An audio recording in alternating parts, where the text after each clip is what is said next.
Hola, bienvenidos a una nueva entrega de Comunícate con Susi a través de mi canal Susi TV RD. Hoy vamos a estar conversando con Mariela Herrera, una mujer que es psicóloga clínica y también terapeuta conductual. Con ella vamos a abordar diferentes temas, entre ellos el amor propio, autoestima, ansiedad, regulación emocional, la misma terapia conductual y otros aspectos. Quédate con nosotros para ver lo que conversamos con ella.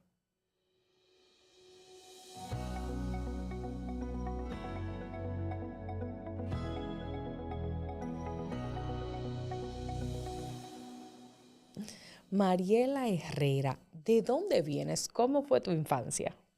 Hola, ¿qué tal? ¿Cómo estás? Bien. Qué bueno. ¿Cómo fue mi infancia? Yo vengo de Santiago, una familia de cuatro hijos, ¿verdad? Wow. Sí, bastante larga. Eh, muchos años sabiendo que lo que quería era, o sea, mucho de servicio, fui misionera en mis años de colegio, en la Fraternidad Misionera Lasallista, siempre de catequesis, o sea, que siempre desde muy temprano supe como que quería, lo que fuera que hiciera, yo quería que tuviera como ese toque de yo quiero ayudar. Claro. Como más o menos bachillerato, segundo, tercero, ya dije, ok, sí, yo creo que psicología definitivamente es lo mío.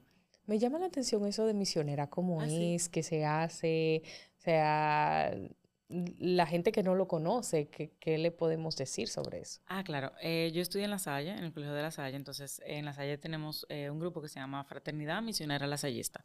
Es un grupo de alumnos y exalumnos del colegio que en verano vamos a diferentes comunidades de escasos recursos del país a llevar un campamento dando catequesis a Ok. los niños. Entonces, duramos una semana en esas comunidades, trabajamos con los niños, trabajamos con los jóvenes de esas comunidades y con las señoras que usualmente como están ahí, un poco de llevar alegría, catequesis y de poder dar un poquito de ese servicio que es muy característico del Colegio de La Salle. Yo duré siendo misionera 5 años. Wow. Sí, y entonces como que desde antes también, por ejemplo, en las catequesis, La Salle es un colegio que tiene mucho como esa parte del servicio. ¿Tiene vinculación la Salle de Santiago, la Salle de acá? Sí, Ok. de hecho yo venía muchísimo aquí en la fraternidad porque sí, tanto la de Santo Domingo, la de Santiago y la de Higüey, como Ok. que teníamos mucho. Y sí, como desde muy temprana edad siempre tuve, mi mamá también, por ejemplo, desde muy pequeñita nos llevaba, mi mamá es voluntaria en el Hospital de Niños Doctor Arturo Grullón y en Ujú. la unidad de cáncer. Entonces, desde muy pequeña también nos llevaba a hacer campamentos, a llevarle, ¿verdad?, un poquito de alegría también a los niños que estaban hospitalizados. Entonces, como que desde muy temprana edad estuve muy en contacto con esa parte del servicio. Entonces, yo sabía que lo que sea que yo hiciera, yo quería que tuviera esa calidad de que fuera un servicio, de alguna manera.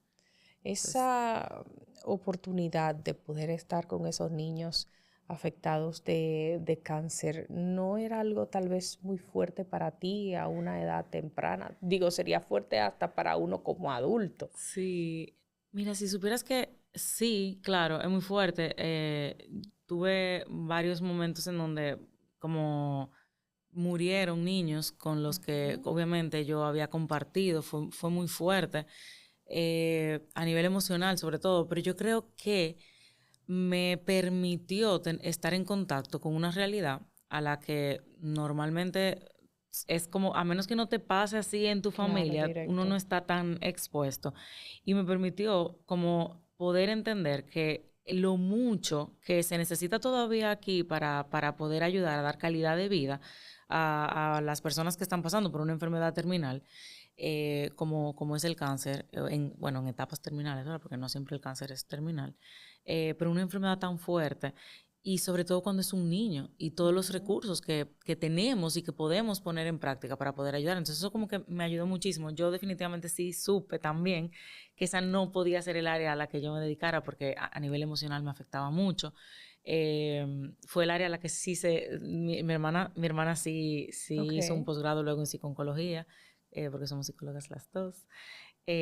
Pero yo siento que fue muy enriquecedor, fue muy bonito esa etapa. Como que yo siento que fue como esa primera apertura de, mira, sí, disfruto trabajar con niños y sí disfruto sentir que soy de ayuda en una situación en donde es necesario y se está buscando una ayuda. Evidentemente has tenido una formación con mucho arraigo en la fe, por lo que Sí. me cuentas. Ajá. Y a veces entendemos como que la ciencia y la fe no tienen algún punto de encuentro. ¿Eso generó algún conflicto para ti o entiendes que sí puede haber una armonía entre ambas cosas? Si supieras que sí, hay una armonía. Yo creo que, bueno, yo creo no. El ser humano es mente, cuerpo y espíritu. Y para poder sentirnos que estamos en balance, es importante tener un balance, valga la redundancia, en estas tres áreas. Entonces, realmente nunca ha sido como un conflicto, ni mucho menos. O sea, al final sigue siendo una forma de servir, lo único que desde otra área. O Claro. sea que Yo quisiera ahora que vayamos directo a los temas que regularmente tú tratas en tu profesión, porque hemos visto que eres, además de psicóloga clínica, también terapeuta conductual.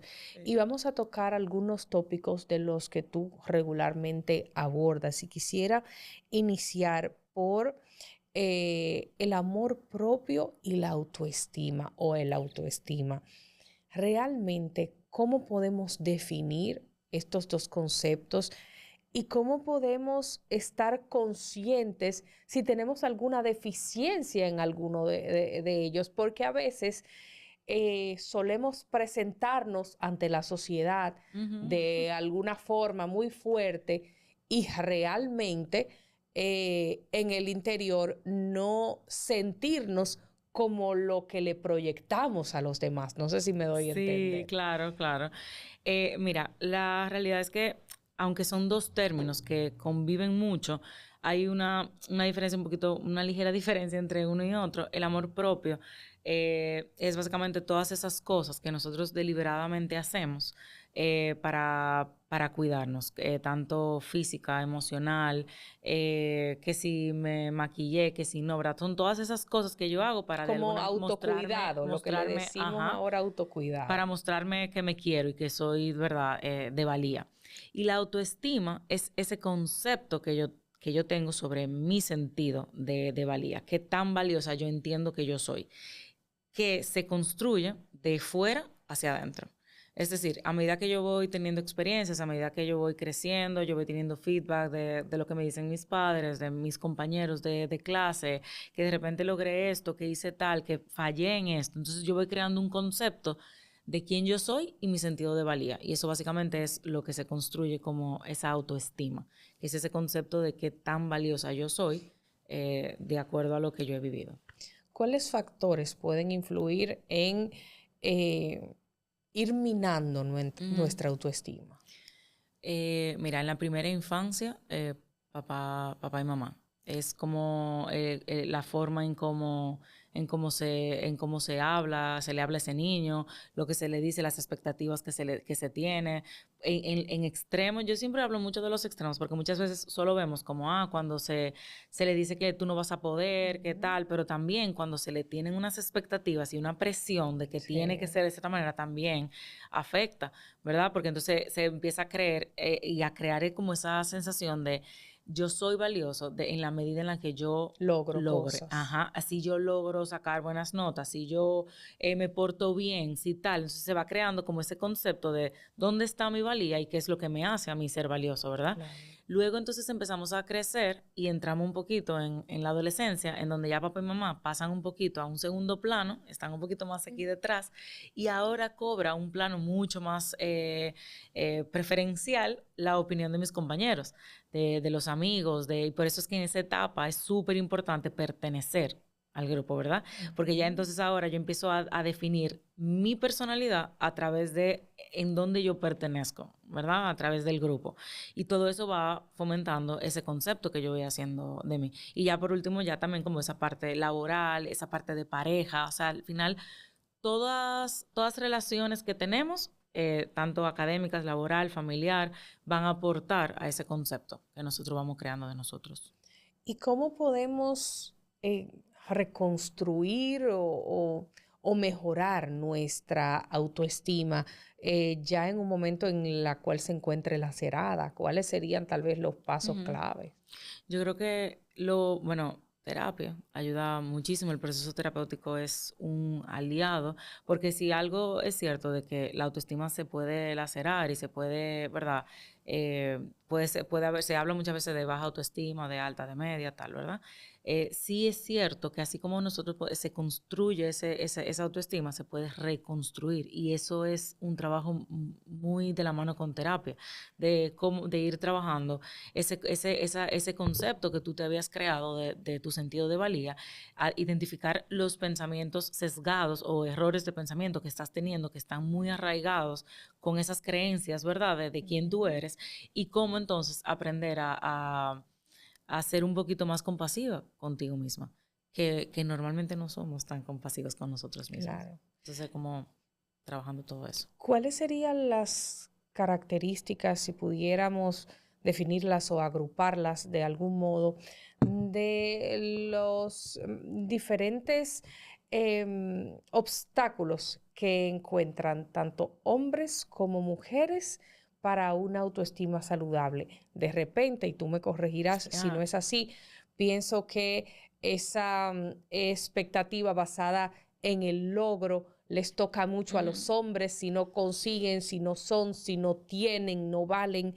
Y a claro. veces las mujeres se nos juzga mucho que si la apariencia, que si tengo que tener este tipo de carácter, este tipo de forma, este tipo de actitud para ser socialmente aceptada. Ujú. Entonces, ¿cuáles serían realmente desde tu punto de vista profesional como lo que más afecta en la autoestima de cada género? Mira, y eso, ay, wow, eso me parece súper importante porque nosotros vivimos en una sociedad en donde hay una cultura machista muy arraigada. Ujú. ¿Y por qué esto es tan importante?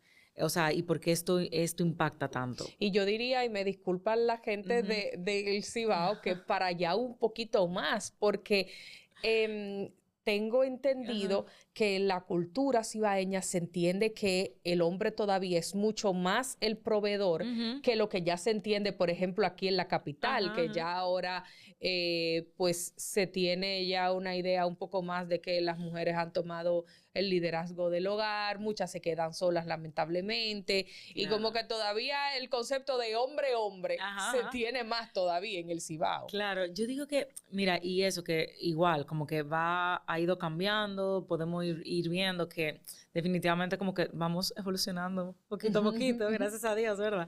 Pero sí es una realidad que hay una cultura que de base está ahí. Y esa es, ¿qué pasa? ¿Por qué yo menciono esto? Porque desde que estamos pequeños, el mensaje es muy distinto dependiendo del género. Es que si de repente a la niña se le permite mucho más mostrar sus sentimientos, que pueda llorar, que pueda, ¿verdad? Pero al niño de repente no, porque si tú eres hombre, tú no lloras. Como, Ujú. mire, quítese esa lágrima que usted es hombre, usted no puede llorar, ¿qué tal, verdad?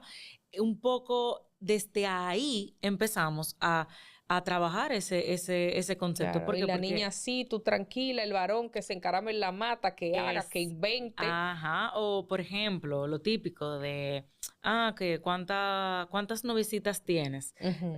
Como que preguntas como súper fuera de contexto para un niño, pero que sí sé como que son permisibles socialmente, siempre y cuando sea el varón, pero no a la niña. Tú sabes, como un poco Claro. eso. Y eso es importante porque se le van creando como una especie de roles desde muy temprana edad a uno y al otro. Y todo afecta, todo va aportando a ese constructo que nosotros nos vamos creando. ¿Por qué? Porque, bueno, yo hablaba, me parece que ayer sobre esto. Nosotros tenemos lo que es lo que se llaman las triadas cognitivas, ¿verdad? Que la triada cognitiva básicamente es esas creencias nucleares sobre las cuales se van a desprender luego nuestros pensamientos. Y se llama triada cognitiva porque son esas creencias que van a partir de tres puntos importantes. El primero es ese concepto que yo me hago de mí, de quién yo soy y mi sentido de valía, ¿verdad? A medida que yo voy teniendo experiencias, yo voy Ujú. creando como ese concepto. El segundo pilar es el concepto que yo yo me hago del mundo que me rodea, los demás. El mundo que yo vivo es un lugar seguro, es un lugar donde yo puedo confiar porque me acogen, porque me cuidan, ¿verdad? Mis necesidades son suplidas. Y el tercer pilar es esas creencias que yo me hago sobre el futuro. Lo que todavía no ha llegado, cómo yo lo visualizo, ¿verdad? Entonces, ¿qué pasa? Que muchísimas veces, en base a estos tres pilares que yo voy teniendo experiencias, yo voy viviendo, ¿verdad?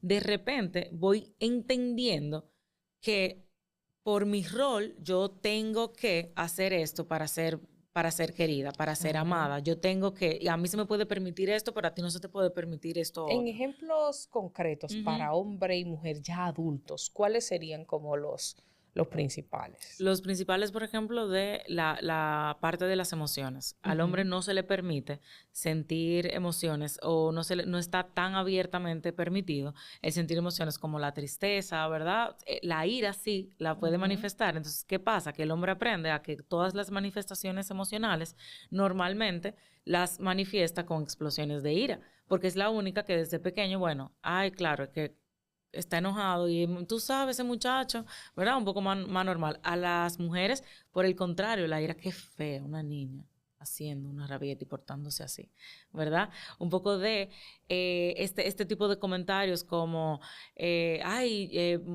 no, pero estás teniendo un momento de rabieta, ay, no, pero yo me voy, yo no te quiero así, ¿verdad? O sea que al final es ese concepto de, en un momento de vulnerabilidad emocional, yo aprendo que yo no soy valioso. Okay. Porque a mí solo me quieren cuando yo me porto bien, cuando yo soy ordenada, porque verdad, soy una niña y tengo que ordenar, cuando yo digo las cosas con todas las eses en su lugar y el punto donde tiene que ir, ¿verdad? Entonces, como poquito a poquito en ese se va creando ese concepto y lo que se permite y lo que no, y cohibiendo un poco a cada una de las personas. Hoy, con más energía que nunca, celebramos juntos a quienes encuentran nuevas ideas, aquellos que transforman con energía su comunidad y el mundo en el que vivimos. Ofrecemos soluciones energéticas innovadoras y un servicio eléctrico confiable de clase mundial. Juntos energizamos el diario vivir desde Bávaro, Punta Cana, Verón, Ubero Alto, Macao, Miches y Bayahíbe para hacer que las familias y las empresas sean aún más prósperas. CEPEM, energía que cambia vidas. Una compañía de InterEnergy Group. El cambio se siente en las obras que de verdad cuentan. Obras que narran historias de progreso, de avance, de futuro. Como en Santiago, el monorriel y el teleférico. Un sistema de movilidad moderno que conecta, reduce la congestión y abre nuevas oportunidades para la gente en la ciudad corazón.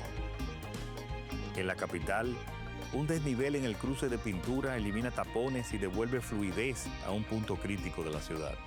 El cambio se siente en Pintura. Y como en Barahona, una presa que protegerá de inundaciones y asegurará agua y riego para los productores. El cambio se siente en Barahona. Y en más comunidades de todo el país, nuevos acueductos llevan agua potable donde antes no llegaba. Un cambio que se siente en cada rincón de la nación. El cambio se siente en las obras que cuentan historias, que mejoran la vida de las personas. Historias que juntas escriben el futuro de una transformación que ya no se detiene. El cambio se siente en todo el país. Gobierno de la República Dominicana. Si te dijeran que tienes el tiempo contado para llegar a la meta, ¿asumirías el reto? Asumirlo es ser responsable, contigo y con quienes cuentan contigo. Cada carrera es distinta, pero no por eso menos importante. Sin embargo, hay momentos en los que el tiempo récord se convierte en nuestra única meta. 511, tu nuevo número de asistencia vial.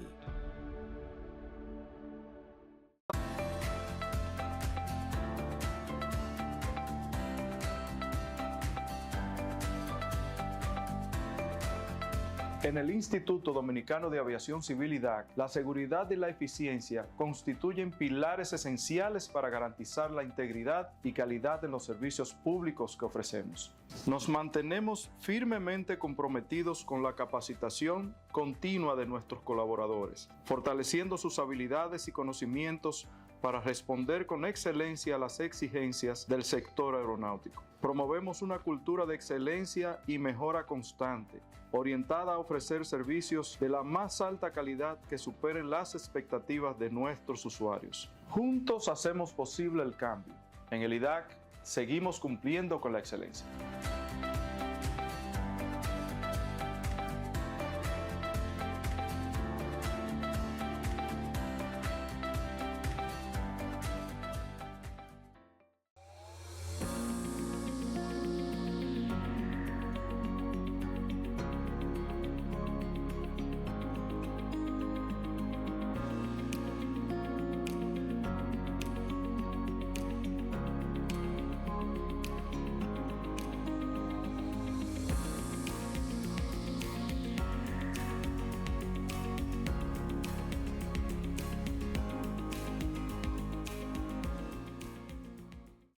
Vemos que entre los temas que manejas como profesional del área de la salud mental está la ansiedad y la regulación emocional. ¿Qué tanto conectan estos temas con una autoestima saludable o no saludable? Muchísimo.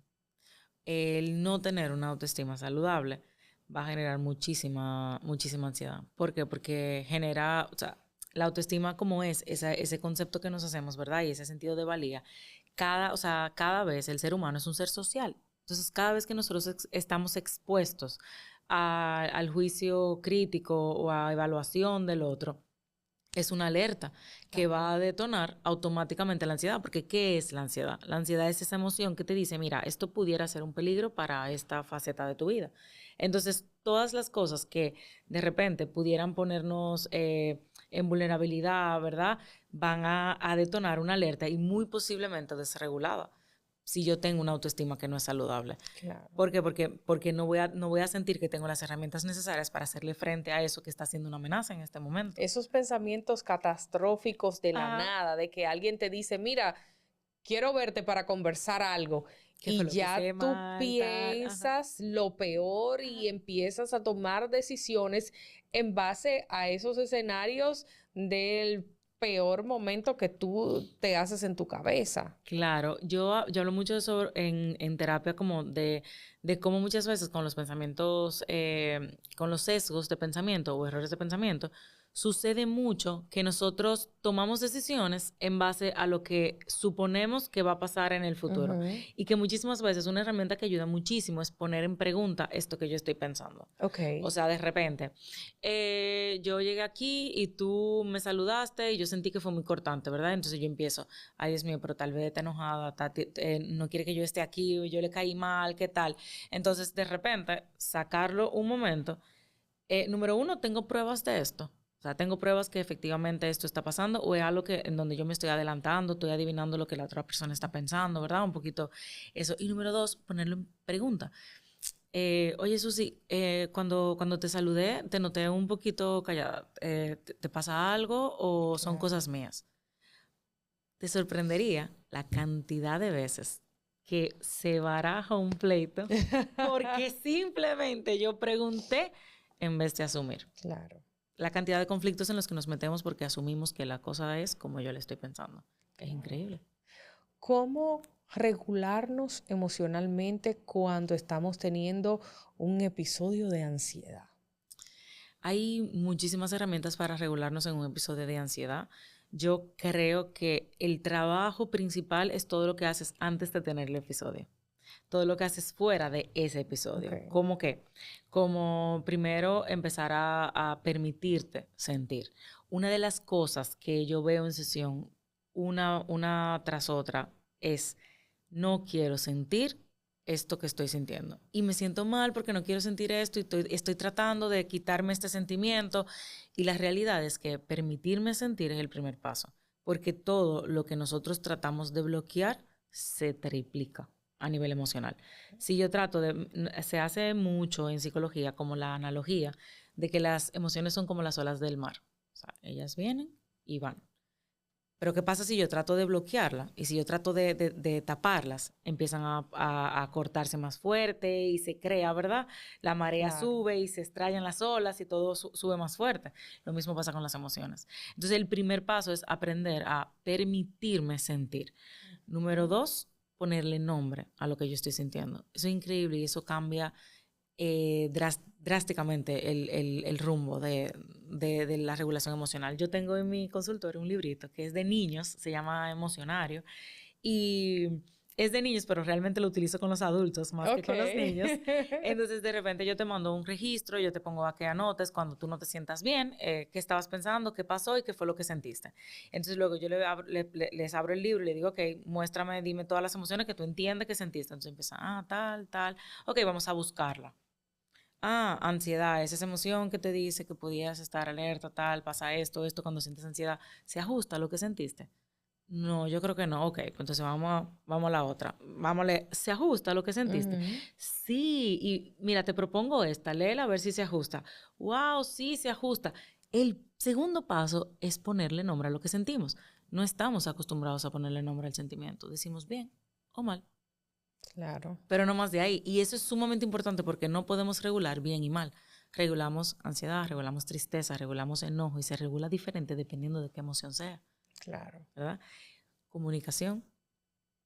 Aprender a comunicar. Me está pasando esto, estoy sintiendo esto. Oye, cuando pasó esto, lo que yo percibí fue tal y me sentí de esta manera porque así fue como yo lo viví. ¿Qué te pareció a ti? ¿Cómo lo viviste tú? ¿Verdad? Aprender a cómo yo comunico esto que estoy sintiendo. Y entonces poder aprender a qué hacer una vez yo identifico que estoy sintiendo esto, ya le puse nombre, ya lo comuniqué, entonces ¿qué yo puedo hacer? Y ahí sí entramos al momento en cuando estamos teniendo un pico de ansiedad. Claro. O sea, hay muchas herramientas. A mí me gusta mucho el volver al presente. ¿Por qué? Porque la ansiedad es exceso de futuro, es todo ese peligro que pudiera suceder en un escenario en donde yo no tengo control porque es en el futuro. Entonces, en ese momento, cuando yo me doy cuenta que yo estoy teniendo los pensamientos en 1500 cosas, es hacer una pausa y decir, ok, ¿qué yo puedo controlar ahora? Entonces, ok, yo me voy a encargar de esto que yo puedo controlar ahora, porque yo no puedo controlar lo que todavía no ha pasado, pero yo sí puedo controlar esto hoy. Entonces, yo me encargo de esto. Y luego pregúntate cómo te sientes. Empieza a bajar un poquito. Algo que ayuda muchísimo a regular la ansiedad también en ese momento donde estás un poquito más ansioso es hacer respiraciones, utilizar tu respiración porque la respiración ayuda a regular tu sistema nervioso. Entonces, tratar de tener respiraciones pausadas por la nariz, botarlo suavecito por la boca y hacer así varias respiraciones ayuda a ir calmando. Y cambios de temperatura. Los cambios de temperatura ayudan muchísimo. Okay. Como temperaturas en extremo ayudan también como a bajar un poquito el sistema nervioso. ¿Cuáles son las manifestaciones físicas de la ansiedad? Ya hablamos cómo calmarnos, pero cómo saber que estamos sintiendo esto además de lo que estamos pensando, o sea, cómo se refleja en nuestro cuerpo para decir, ok, tengo que hacer los cambios de temperatura, tengo que hacer los ejercicios de respiración, tengo que hacer esto, lo otro, pensar esto, lo otro. Claro. Mira, la ansiedad es una emoción que te prepara para un peligro, ¿verdad? Y al igual que el miedo, porque estas son dos emociones que se comportan exactamente igual, al igual que el miedo, tiene cambios fisiológicos para prepararte ante ese peligro que es correr. ¿Por qué? Porque evolutivamente lo que mejor le resultado al ser humano ante una situación de peligro es salir corriendo. Okay. Entonces tu cuerpo empieza a prepararse por si acaso tiene que salir corriendo. Empiezan a aumentar las palpitaciones porque si tu corazón necesita bombardear más sangre a todo tu cuerpo para que tú puedas correr más rápido. Si tus extremidades están bien, con la circulación bien, tú puedes correr mejor. Entonces empieza a haber una taquicardia, una sensación, ¿verdad?, de que se me acelera el corazón. Hay personas que identifican la taquicardia, hay personas que identifican como una presión en el pecho. como, ay Dios, siento una presión, como un tema del presentimiento. Ujú. ¿Verdad? O como me siento nervioso. Exactamente, una sensación de nerviosismo, de intranquilidad, de no, esta sensación de en buen dominicano, no tengo puesto, me paro, me siento, voy allí, pero no me siento tranquila en ningún sitio, porque es como la forma que tiene tu cuerpo de ir activándote por si acaso tienes que salir corriendo. Empiezan a haber cambios en la respiración, porque los pulmones se aceleran para poder traer más oxígeno para que tú puedas correr más rápido. Entonces da la sensación de, me falta el aire, no puedo respirar, ¿verdad? Un poco esta parte. Otra cosa que sucede también a nivel fisiológico es cambios en el sistema gastrointestinal. Entonces, de repente, yo tengo, puede ser que mi cerebro diga, ok, yo necesito buscar energía, y en el caso de que yo necesite, mi cerebro entienda que es buscar energía, te va a aumentar el apetito. Pero no te aumenta el apetito de brócoli, un pollito a la plancha, una ensalada, no. Te aumenta el apetito de carbohidratos y de azúcar principalmente. ¿Por qué? Porque el carbohidrato te va a mantener viva por más tiempo y el azúcar es energía, básicamente. Claro. Entonces empezamos a tener como necesidad de ingerir esta comida. Pero hoy en día las situaciones que nos generan ansiedad no son para salir corriendo. Entonces muchas veces ingerimos todo esto, pero no lo quemamos. Entonces por eso pasa que muchas veces en periodos muy largos hay personas que aumentan de peso. Claro. Pero de repente también puede pasar que tu cerebro diga, no, yo necesito expulsar, necesito estar más liviano. Entonces se cierra el apetito, deseos de hacer pipí constantemente, diarrea, vómito, náusea, porque tu cuerpo está tratando de salir. Y el dolor de estómago también puede ocurrir. Claro, porque que no sea necesariamente por comida, sino por... No, dolor de estómago porque al no ingerir comida, porque estoy tratando, ¿verdad?, de expulsar, los jugos gástricos entonces empiezan a moverse y no tienen que desbaratar. Entonces, ¿a dónde pegan? ¿Cómo hacemos, y aquí voy a contar algo personal, cuando pasa el evento y todavía siguen horas y nos continuamos sintiendo igual? El otro día yo tuve uno de los exámenes finales de una de las materias de la maestría que estoy cursando, y el examen era virtual. La maestría es en España con vigilancia a 2 cámaras, todo el entorno, etcétera, contenidos bastante amplios, y yo estaba bastante nerviosa. Claro. Cosa que muy raro me pasa, yo me asusto con poca cosa. Y estaba yo nerviosa, terminó el examen, me fui a hacer el programa de radio, terminó el programa de radio que dura 2 horas, y yo seguía nerviosa y sin puesto, como decimos. Claro. O sea, ¿cómo nosotros podemos trabajar con esto cuando se prolonga demasiado? Claro. Una de las cosas que más ayuda, como te decía, como ahorita, es tomarte una pausa, ¿verdad? Para conectar con, ok, me estoy sintiendo de esta manera, estoy sintiendo ansiedad. Poder conectar un poco, ok, pero ahora mismo yo estoy en peligro. O sea, ¿qué me activó de esta manera? El examen. Ok, ¿qué yo hice en el examen? ¿Cómo yo lo enfrenté? Yo hice lo que yo podía, ok. Entonces vamos a respirar, ¿verdad? Tener una sesión ahí, un poquito de respiración. La meditación ayuda muchísimo. La meditación es nuestro mejor aliado porque es una forma también de soltar el control. La mayoría de las veces se nos detona la ansiedad porque queremos controlar cosas que no vamos a poder controlar. Okay. Entonces la meditación ayuda mucho. Eso que te comentaba, por ejemplo, de los cambios de temperatura, ahí sí, por ejemplo, de repente darte un baño con agua bien fría o buscar entrar tus pies en agua bien caliente, te ayuda automáticamente, ¿verdad? El ejercicio físico ayuda a botar un poquito esa energía y a ayudarte a bajar. Entonces, y buscar una persona con la que tú te sientas muy en confianza, con la que tú puedas hablar de esto. Y eso te ayuda también a bajar. Puede ser hablarlo o puede ser simplemente escribir. Escribir, ok, es que me estoy sintiendo de esta manera, los cambios que noto son tal, para sacarlo. Bien. El tema de la terapia conductual, no quiero que dejemos de tratarlo, porque a veces decimos, bueno, pero ¿qué es la terapia conductual? ¿Cómo se diferencia de las otras terapias ocupacional, terapias del habla, un sinfín de terapias de grupo? O sea, ¿Qué conlleva la terapia conductual? ¿Cuál es la diferencia para niños y para adultos? Claro. ¿Y cuándo saber si la necesitamos? Claro, la terapia conductual lo que busca es el análisis del comportamiento, poder entender que dentro de un comportamiento que está siendo inadecuado o conflictivo, ¿verdad?, para esa persona, qué es lo que está fomentando que ese comportamiento suceda y qué cosas en el ambiente y en el contexto refuerzan ese comportamiento para que siga sucediendo, ¿verdad? Entonces, desde ese análisis, entrar a cómo modificar comportamiento para mejorar la calidad de vida de esa persona y de la familia de esa persona, ¿verdad? Entonces, por ejemplo, yo trabajo mucho con niños dentro del espectro, ¿verdad? Entonces, usualmente, ¿cómo llegan los niños dentro del espectro a mi terapia?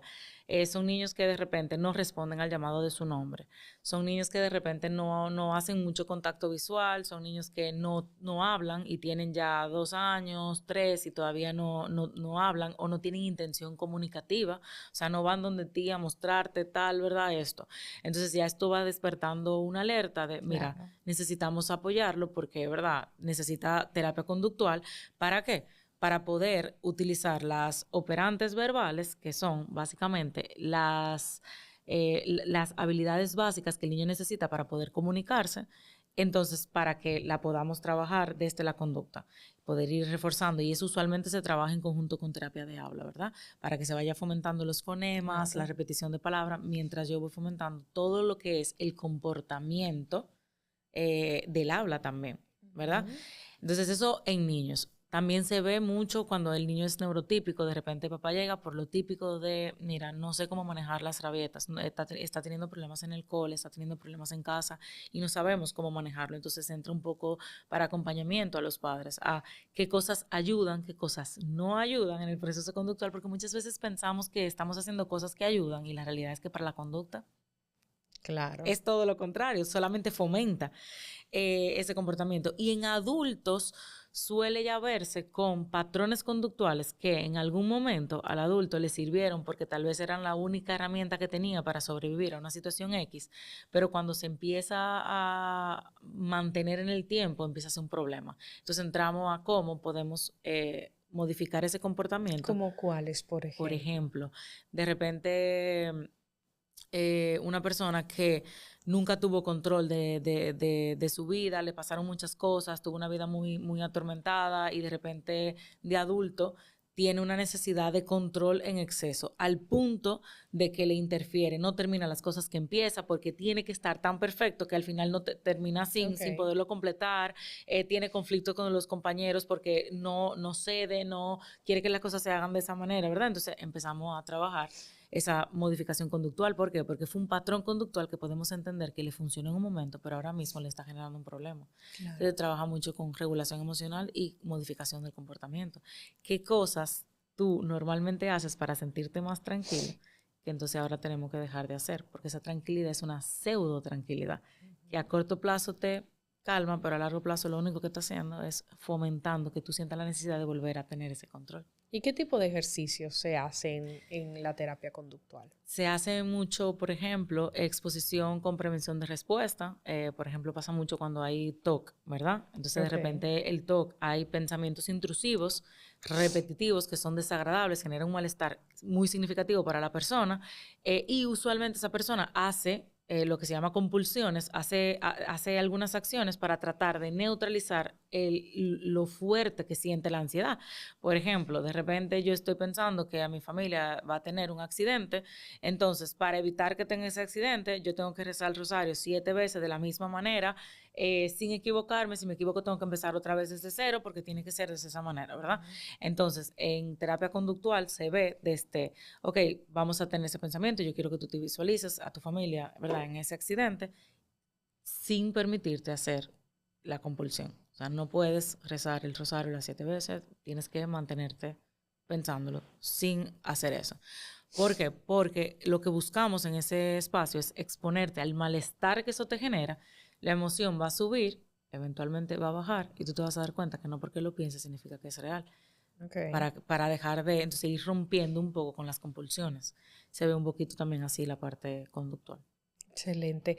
Mariela, queremos conocer ¿dónde puede la gente dirigirse si quiere una consulta Claro. contigo?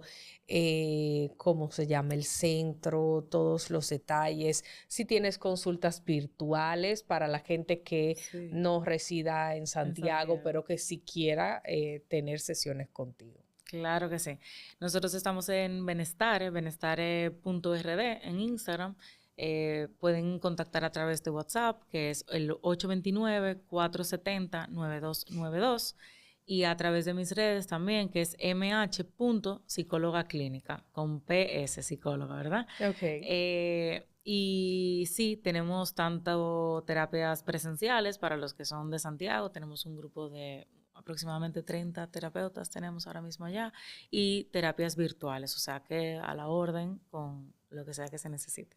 Claro que Pues sí. muchísimas gracias. Quiero pues mostrarte mi agradecimiento de que hayas participado en esta edición de nuestro programa para llevar orientación a la gente, que creo que es lo que más necesitamos en estos tiempos donde yo considero que debemos de brindarle la atención que amerita a la salud mental, a nuestro bienestar emocional, a que estemos con todas las condiciones para enfrentar la vida. Creo que muchos problemas del pasado, Ujú. de nuestra sociedad, hubiesen podido evitarse o minimizarse si en otros tiempos se le hubiera prestado la debida atención a la salud mental. Es correcto, sí, definitivamente. No, muchísimas gracias a ti, gracias por tenerme aquí y por abrirme este espacio, la verdad, muchísimas gracias, un placer para mí. Igual para mí.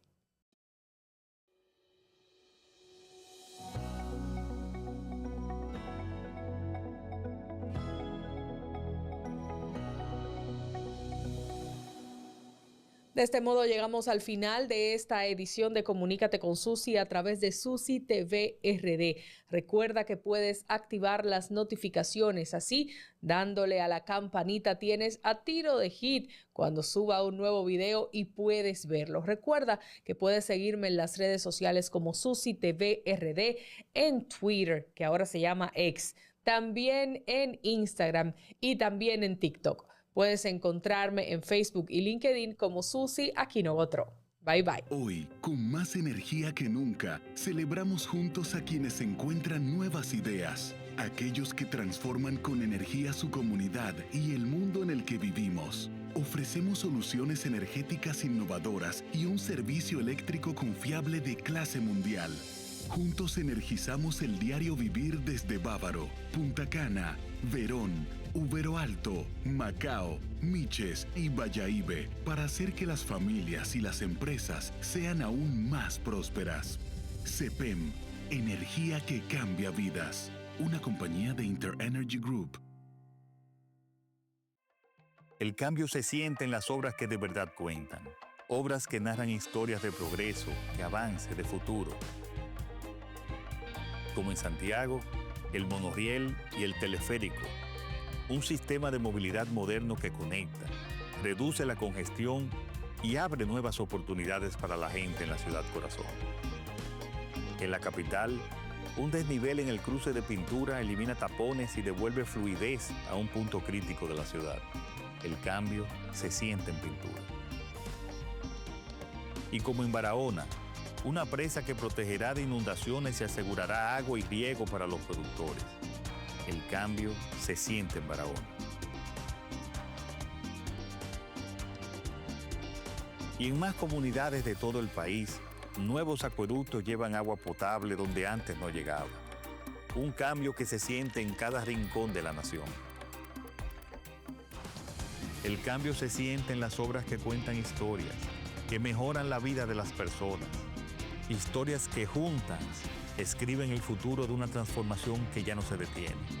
El cambio se siente en todo el país. Gobierno de la República Dominicana. Si te dijeran que tienes el tiempo contado para llegar a la meta, ¿asumirías el reto?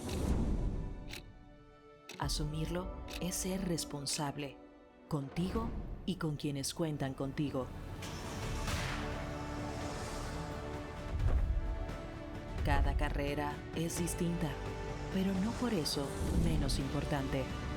Sin embargo, hay momentos en los que el tiempo récord se convierte en nuestra única meta. 511, tu nuevo número de asistencia vial.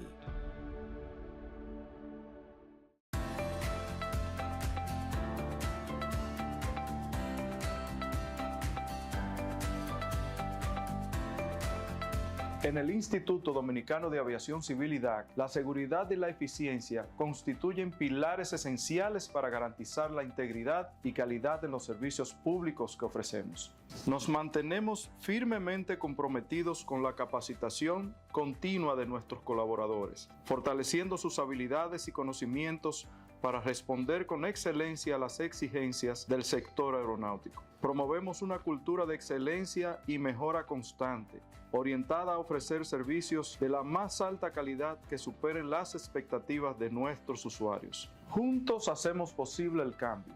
En el IDAC seguimos cumpliendo con la excelencia.